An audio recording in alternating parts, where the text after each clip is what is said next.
Nkwanirizaako nnyo gwe munnange akyagyekuumiddeko ensi Buganda anti munnange ensi Buganda kuno kwe kwaffe Kabanda Musoke ow'ennabalanga Bukoba Kyaggwe akaala amatendo nze nkubuuzaako nteera olunaku olwaleero kansuubire nti munnange oli bulungi munnange nga tukyali mu kwejjukanya kw'ebyo ebyaliwo mu kiseera kya Iddi Amin Dada era nga tukwanaganya Iddi Amin Dada ne Buganda we twakoma nga Iddi Amin Dada atuuzizza olukiiko lwa bannaddiini e Kabaale okulaba engeri ky'eddiini gye ziyinza okwegattamu kubanga Obote yali ayise mu kituli ekyo ky'eddiini okwawulayawulamu Bannayuganda. Munnange Amini yennyamira nnyo okulaba ng'akakiiko akaali kakola ku nsonga z'ekkanisa tekasobola kukkiriziganya kw'ebyo ebyali bireeseewo okukuubagana wakati wa Buganda ne Province of COU, Rwanda, Burundi ne Boga Zaire. Minisita w'ebyensimbi Emmanuel Wakweya yafulumya embalirira y'omwaka gw'ebyensimbi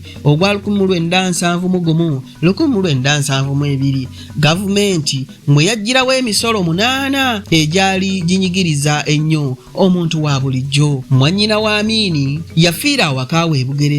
Amawulire gano Amini gamusanga Teeso ku mirimu emitongole. Akisu yaziikibwa mu Arua nga 22 omwezi gw'omukaaga 1971 ng'ennaku z'omwezi 27 omwezi gwa mukaaga 1971 Ben Kiwanuka yalayizibwa mu kifo ky'omulamuzi omukulu oluvannyuma lwa Amini okumugonnomolako obukulu obwo ng'omulamuzi Munnayuganda asoose okudda mu kifo kya Justice DJ Sheridan eyali awummudde. Ben yakola akabaga ak'okwebaza n'okwekulisa nga 28 ogw'omukaaga mu mwaka gwa 1971 mu makaage erubaga era Amini teyalutumira mwana. Munnange ng'ennaku z'omwezi 22 omwezi gwa musanvu 1971 Amini yalangirira nga Kampala bwe yali eyawuddwa ku Buganda region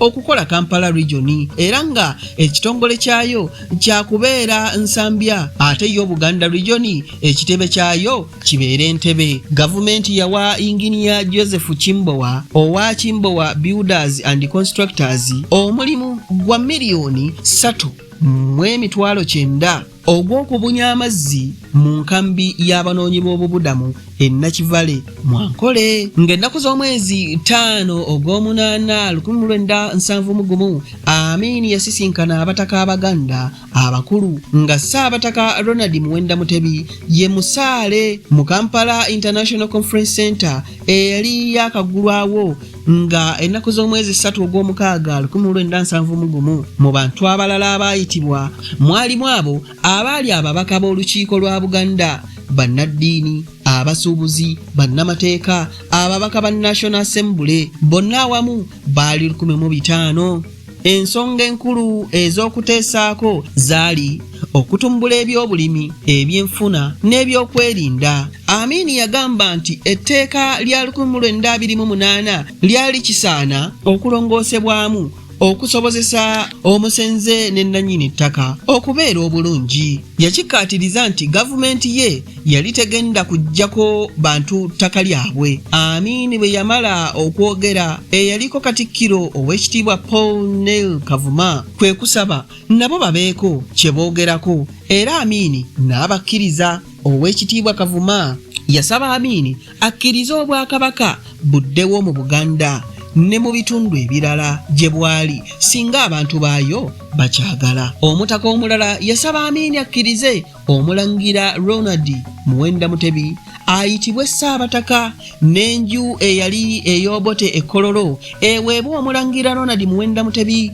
oluvannyuma lwa Obote okwonoona olubiri lw'Emmengo. Omutaka omulala yasaba Bulange eddizibwe Buganda. Musajja mukulu Walakira yasaba ebbeeyi y'emmwanyi erinnyisibwe etuuke ku siringi emu ate ya ppamba etuuke ku siringi 2 buli kiro. Ku nsonga ez'Obwakabaka Amini yaddamu nti Kabaka yekka ne UPC be baaleeta omuteeru bwe beesitula mu mwaka gwa 1961 ne bagenda ebamunaanika ne balimba Sir Edward Luwangula Muteesa okukkiriza okuwa UPC ababaka ba Buganda 21 Obote asobole okuwangula DP. Wano Amini kwe kukyukira Ignatius Musaazi n'amuwemukira ng'amugamba nti olw'okukyukakyuka kwammwe Abaganda gwe watandika UNC kyokka n'okivaamu n'okirekera Obote eyakifuula UPC era olwo n'avuluga ebintu. Amawulire ga munno owanga 3 ogw'omunaana 1971 gaali gafulumizza eggulire ligambanga Ssaabalangira Paulo Lukongwa bwe yali akakasizza nti Omulangira Ronald Mutebi ye Ssaabataka. Amini ku ky'okuzzaawo Obwakabaka yagamba kakigire nga kirinda kubanga kyali nsonga ya byabufuzi ate ng'amagye gaali gayimirizza ebyobufuzi okutuusa nga gamaze okukola ku nsonga 18 ze gaawa okujjako gavumenti y'Obote. Omukiise omu yali asabye Amini akkirize ababaka b'olukiiko lwa Buganda balondebwe butereevu abantu ekyo Amini yakikkiriza. NUSU ku Bwakabaka abavuka b'ekibiina Obote kye yatandikawo ekya NUSU oba mu bufunze nusu olwawulira okusaba kw'abataka okw'okuzzaawo Obwakabaka ne bawandiikira Omulangira Ronald Muwenda Mutebi ave ku by'okulowooza ku kuzzaawo Obwakabaka. Mbweyo yali nkola nkadde ezza ensi yaffe emabega. Tebaakomaawo baagamba Omulangira mbu abo abamuli ku lusegere baali banoonya buwagizi mu byabufuzi. Abayeekera b'Obote nabo baagulirira abanene mu gavumenti ne mu bantu basobole okuwakanya ekyokuzzaawo Obwakabaka nga bayita mu kuwandiika mu mpapula z'amawulire. Enjawukana mu balangira pokopoko mu bitundu ebiri wabweru wa Buganda okusobola okunafuya Amini ku ky'okuzzaawo Obwakabaka. Mu mwezi gw'Omwenda omwaka 1971 seminare y'e Bukalasa yajaguza emyaka 75 era Amini yayitibwa ng'omugenyi omukulu ow'olunaku olwo. Mu kwogera kwe Amini yagamba nga bwe yali akwasizza Ben Kiwanuka abaana be 4 basobole okusoma obusaaseredooti. Ben ensonga yagikwasa abakulu b'ekereziya